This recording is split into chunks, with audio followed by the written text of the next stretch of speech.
अगर स्टोरी पसंद आ रही है तो हिंदी स्टोरी चैनल को सब्सक्राइब करें और वीडियो को लाइक करें। एपिसोड 136 अपना मतलब निकालना। सुजॉय, पाहुजा साहब और जेनी के मुंह खुले के खुले रह गए। लतिका जी ने उन्हें ऐसे हैरान होते हुए देखा तो वहीं चेयर पर बैठती हुई बोली, क्या हुआ, तुम सब ऐसे चौंक क्यों गए?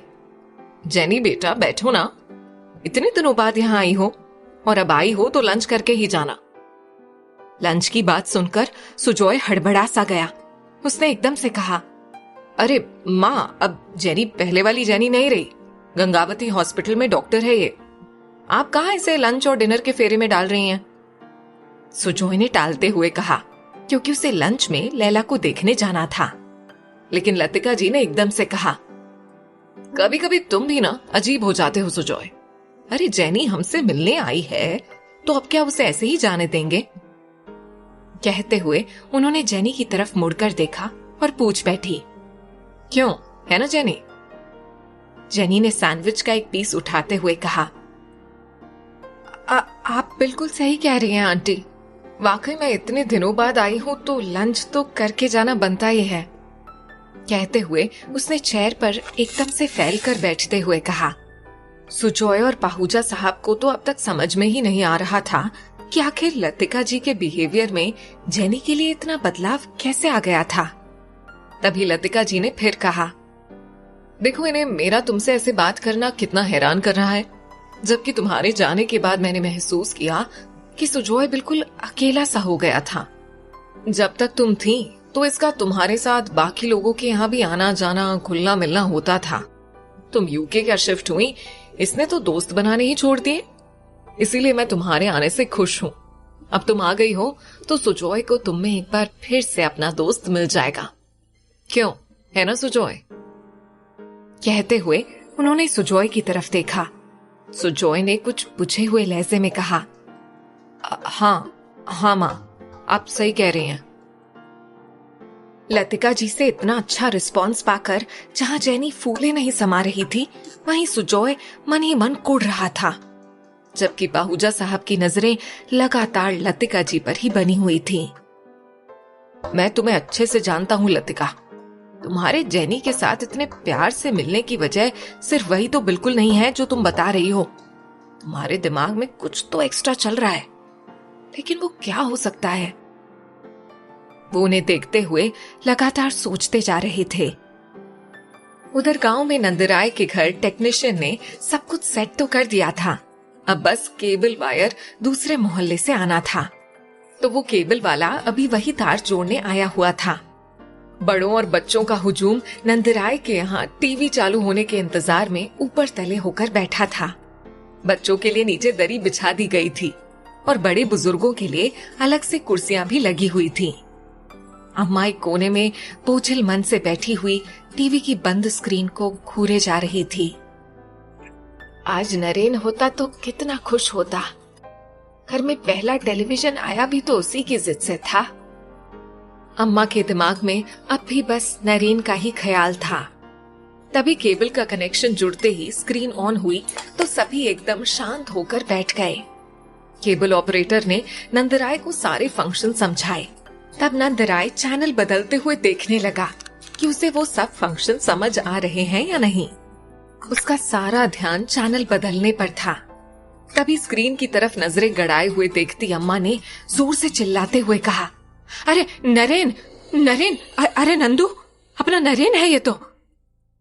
अम्मा की चिल्लाहट सुनकर जब नंदराय और बाकी लोगों का ध्यान भी स्क्रीन पर गया तो सबके सब एक आवाज में चिल्ला उठे, अरे हाँ, ये तो अपना नरेन है। ये टीवी में कैसे आ रहा है? तभी एक जवान लड़के ने कहा, ऐसा लगता है नंदू काका कि नरेन भैया तो बढ़ के हीरो बन गए हैं शहर जाकर, और आप है कि आपने हमें भनक तक नहीं लगने दी। तब नंदराय ने कुछ झुंझुलाते हुए कहा, अरे हमें कौन सा पता था? अगर हमें पता होता तो क्या हम यहाँ बैठे बैठे तुम्हारे साथ चौंक रहे होते? अब वहां मौजूद सारे ही लोग बस नरेन नरेन के नारे लगाए जा रहे थे और अम्मा तो बस टकटकी लगाए स्क्रीन को घूरे जा रही थी। आखिर इतने महीनों बाद पोते को देख रही थी, कैसे उनका दिल मानता। वो उठकर टीवी के सामने आ खड़ी हुई और स्क्रीन पर दिख रहे नरेन को छूते हुए भरे गले से बोली, मेरा नरेन कितना सुंदर लग रहा है, एकदम हीरो के जैसा। कहकर उन्होंने बलाएं ली और फिर वहां बैठे लोगों से बोली, अरे मेरी दिवाली तो आज मनी है, तुम सब लोग यहीं बैठो, सब कोई मुंह मीठा करके ही जाना। तभी भीड़ में से किसी लड़के ने कहा, हाँ हाँ दादी, क्यों नहीं, अब तो हम हर रोज मिठाई खाने आया करेंगे। अब तुम यहाँ टीवी पर रोज जो अपने पोते को देख लिया करोगी। उसके इतना कहते ही अम्मा के साथ साथ बाकी लोग भी हंस पड़े थे, जबकि कोने में खड़े नंदराय की आंखों में भी आंसू थे। लेकिन बेटे से बिछोह से ऊपर अब भी उसका ईगो ही था। उसने एकदम से आगे बढ़कर टीवी बंद करते हुए कहा, बस बहुत हुआ तुम लोगों का, बंद करो ये सब। वहां बैठे सारे ही लोग नंदराय के इस अंदाज पर कुछ चौंक से गए। तभी एक बुजुर्ग ने कहा, अरे नंदू, ऐसे थोड़ी ना होता है, और फिर फिल्मों में काम कर रहा है तो क्या हुआ, तेरा बेटा है वो। नंदराय ने उस बुजुर्ग को कुछ घूरती हुई निगाहों से देखा और बोला, बेटा है तो इसका मतलब ये नहीं था कि उसके हर जायज नाजायज कामों में उसका हौसला बढ़ाता फिरूं। जाओ आप लोग, अब और कोई दूसरा प्रोग्राम आएगा तो देख लेना कभी। कहकर उसने सबको उठने का इशारा किया। सभी लोग नंदराय पर बड़बड़ाते हुए चले गए। सबको भेजकर वो भी रसोई घर में चला आया। झुमकी प्लेट में मिठाइयां निकाल रही थी और अम्मा उसकी मदद कर रही थी। नंदराय को वहां देखकर अम्मा ने याद करते हुए कहा, तुझे याद है जब नरेन ने पहली बार कहा था कि वो फिल्मों में काम करना चाहता है तो तूने उसे कितनी जोर का थप्पड़ लगाया था। नंदराय ने हल्के से मुस्कुराते हुए कहा, याद है अम्मा, फिल्मों और टेलीविजन में काम करने वालों को दुनिया, गांव, समाज के लोग अच्छा नहीं समझते ना अम्मा, तो मैं कैसे अपने इकलौते बेटे को वैसी गलत लाइन में जाने देता। आखिर एक माँ बाप का तो फर्ज होता है ना कि अपने बच्चों को बुराइयों से बचाए। तब अम्मा ने अपने हाथ रोकते हुए कहा, लेकिन उसका क्या फायदा हुआ बताओ जरा, उल्टा बेटे को खो बैठे। और कौन सी दुनिया की बात कर रहे तुम, देखा नहीं अभी कैसे सब लड़के अपने नरेन को टीवी पर देखकर मन मसोस रहे थे। नंदराय अम्मा की बात पर खामोश रह गया। आखिर वो कुछ बोलता भी तो क्या बोलता, अम्मा ठीक ही तो कह रही थी। अपनी जिद और अकड़ में उसने अपना इकलौता बेटा खुद से दूर कर लिया था। अम्मा ने तिरछी नजरों से उसे देखा। उसकी मायूस शक्ल देखकर अम्मा को लगा कि यही सही मौका है। उन्होंने लोहा गरम देखकर सीधे एक जोरदार चोट करते हुए कहा, अब जब अपनी गलती का एहसास हो ही रहा है तो क्यों नहीं उसे मनाकर घर ले आता है। ये सुनते ही नंदराय ने चौंक कर अम्मा का मुंह देखा। अम्मा ने अपनी नजरें फेरते हुए आने वाले आंसुओं को रोका और बोली, अरे मैं कैसे बताऊं कि उसको अपने सीने से लगाने के लिए कैसे जी हौंकता है मेरा। पोता बनाकर नहीं, अपनी औलाद की तरह पाला पोसा है उसे।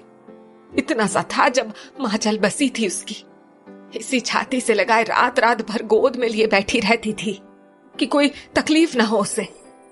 तूने मेरे उस छाती के टुकड़े को मुझसे छीन लिया नंदू।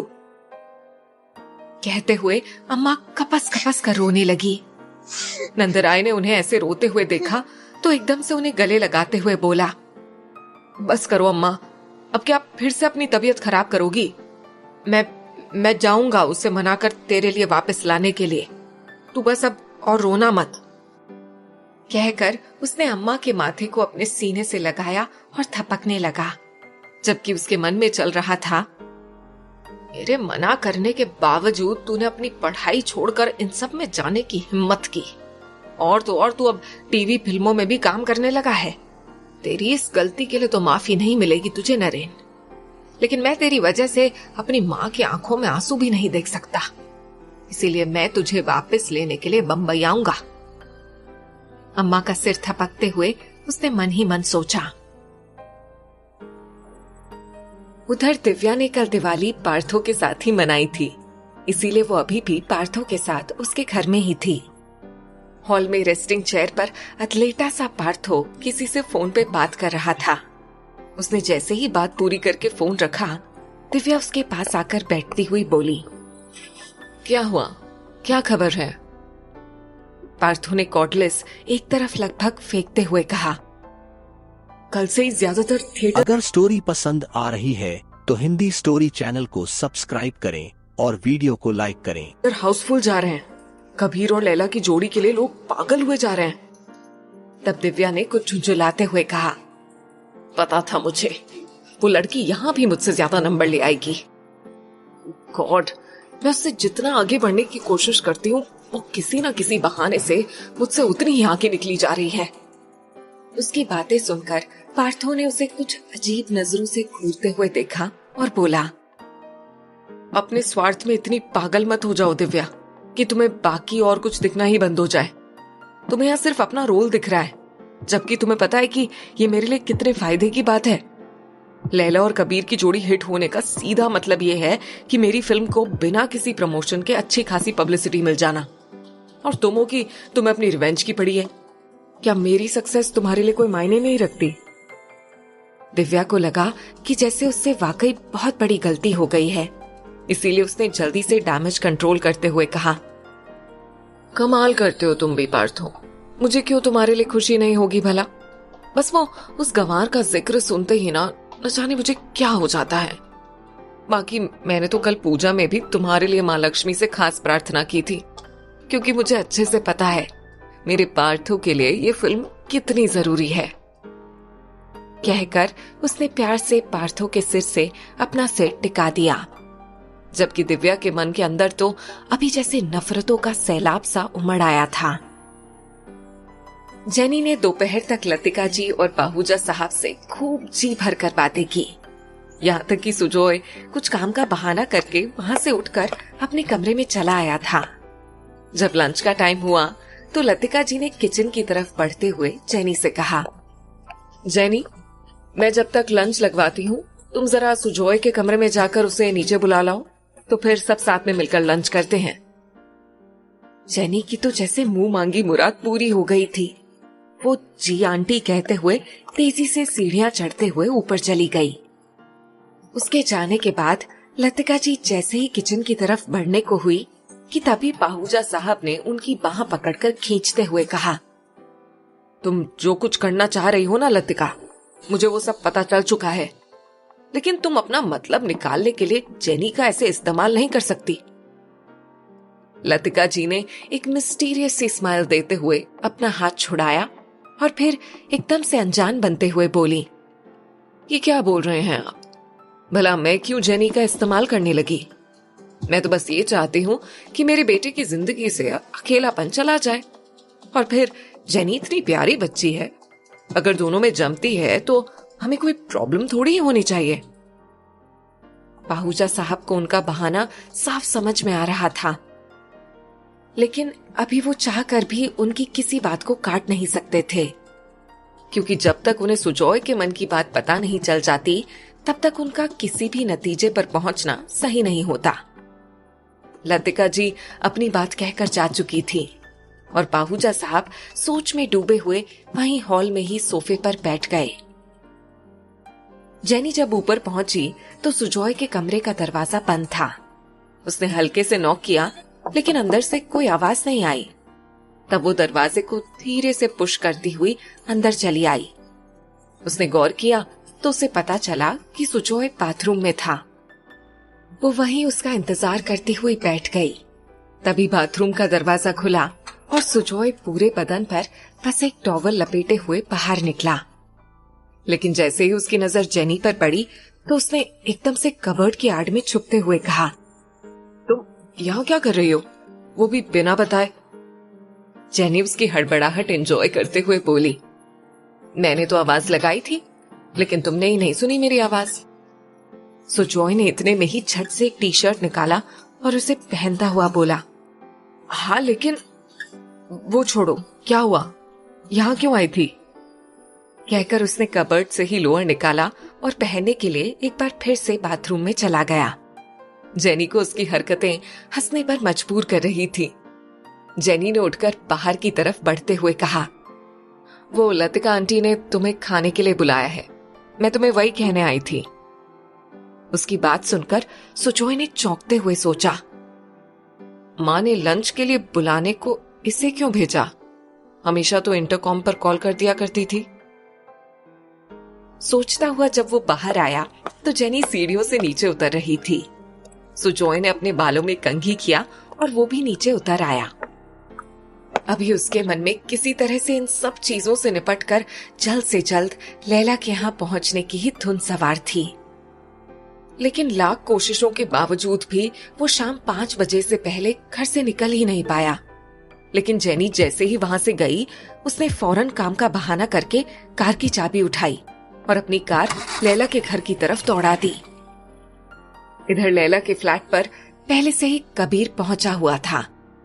लैला से उसकी तबीयत का पूछकर कबीर ने कहा, तुम एक बहादुर लड़की हो लैला, और बहादुर लोग इतनी छोटी मोटी चोट से परेशान नहीं हुआ करते।